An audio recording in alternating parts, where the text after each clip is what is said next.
Hey, good morning. How y'all doing? It is Well Red Beard. It's a damn fine day to talk about a book, and today we are here for a book review, and we're going to talk about Sweet Story by Carlton Mellick the third. It's my second Mellick read. After having recently done Every Time We Meet at the Dairy Queen, Your Whole Fucking Face Explodes. So look, these are wild, bizarro books. They're both very short. I've been using them for palate cleansers. I've heard about Mellick for a while.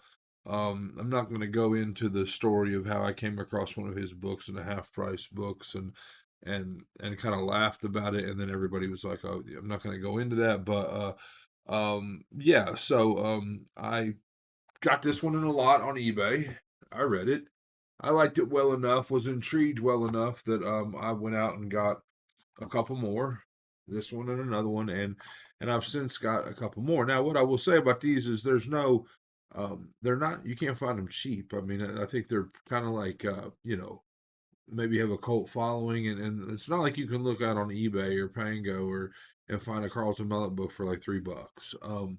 These are all like somewhere in the $9 to $15 range. Like if you look out on Amazon, like brand new, they're like 11 to $15. I think there are some out there that are they're going to be rare and hard to come by, and I might not fool them. I mean, am I sitting here right now saying that I want to read and hold every Mellick book up against the others and rank them? Yeah, that's exactly what I'm saying because that's how my fucking head operates. But I don't know. We'll see where it goes. I mean, I've got a couple more that I'll definitely be doing one a month, couple a month, and but we'll see. So this one here, I like it a little bit less than the first one. This one was probably 3.5 stars for me.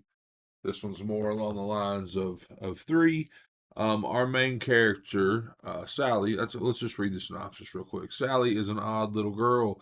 It's not because she dresses as if she's from the Edwardian era, or spends most of her time playing with creepy talking dolls, it's because she chases rainbows, and as if they were butterflies.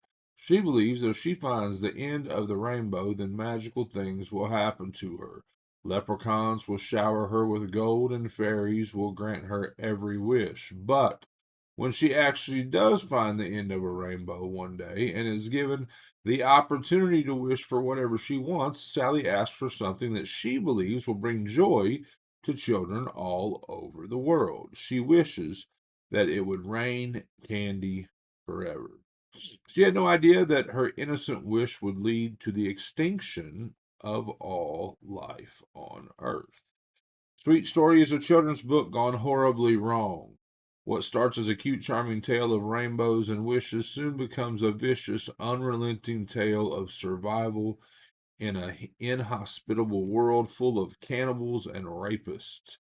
The result is one of the darkest comedies you'll read all year, told with the wit and style you've come to expect from a Mellick novel. And yeah, this is from Eraserhead Press. Both these books were actually from Eraserhead Press. So yeah, you heard it. Sally Sandwich is her name. Her and her friend Timmy Taco. She don't really like Timmy, but Timmy tags along.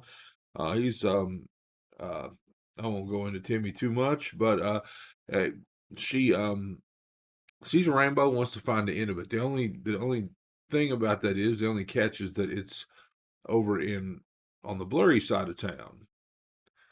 Kind of, you've heard of the wrong side of the tracks. I mean, often, that is used to say that for like racial things, like we put some people, you get what I'm saying. It feels like this, but one side of the town is the blurry side of town. It's where the poor people live, I guess. And then the clear side of town where Sally lives is where the rich people live. And so she goes to the blurry side of town and she runs into some kids out playing a game. She can't really tell what they're doing or if they're boys or girls or a mix because everything's blurry. And but they're playing a game and they tell some loose story about they play this game all year long, and at the end of the year, whoever wins whoever's got the best score in this particular game gets a piece of candy. She's like, well, I get candy all the time. That's horrible. So leading up to her wish. So eventually she tracks down the end of the rainbow.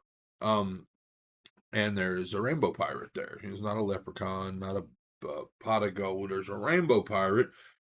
She gets one wish. She can't think of what she wants to wish. Can't think of what she wants to wish. The rainbow starts to dissipate. The pirate starts to go away, and she's like, "I want it to rain candy."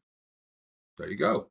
And so it takes a while. It takes a few days, and she's waiting. She didn't think he even heard her because it's he was kind of on his way out when she finally got the wish out of her mouth. And but no, it happens. I mean, one day some clouds, odd looking clouds, different, than the ones that, we normally see, come in, and it does start raining candy. Now we're talking, you know, I'm assuming that it rained a bunch of different types of candy, but it kind of feels like it only rained like these golf ball size, like jawbreakers that were basically taking people out like sniper fire from heaven. They were just, anybody outside the postman, anybody out, it was just getting killed. And so much so that you had to stay inside. And she, in her mind, she did this because she wanted the kids on the blurry side of town to have some candy. Well, the homes on the blurry side of town were not built as well as the homes on the clear side, and so blurry town's pretty much gone. It's destroyed. But so yeah, so it just goes bonkers from there.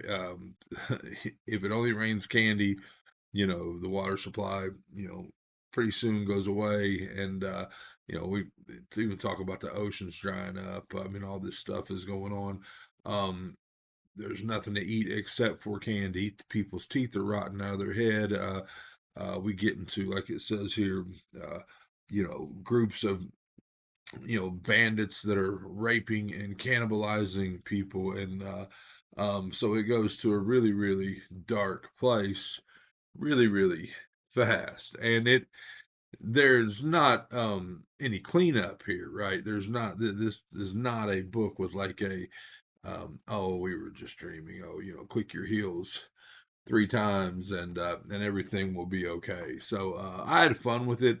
I didn't like it as much as that one, but I had fun with it. Definitely, like I said, they're really nice palate cleansers, and I do want to kind of slowly work my way through the ones that I can get in hand fairly easily, and then kind of rank them side by side. So this is Sweet Story by Carlton Mellick the third. This has been Well Read Beard. I hope you enjoyed it, and I hope you are enjoying all your books, all of them, as much as I am. If not, you're reading the wrong damn books.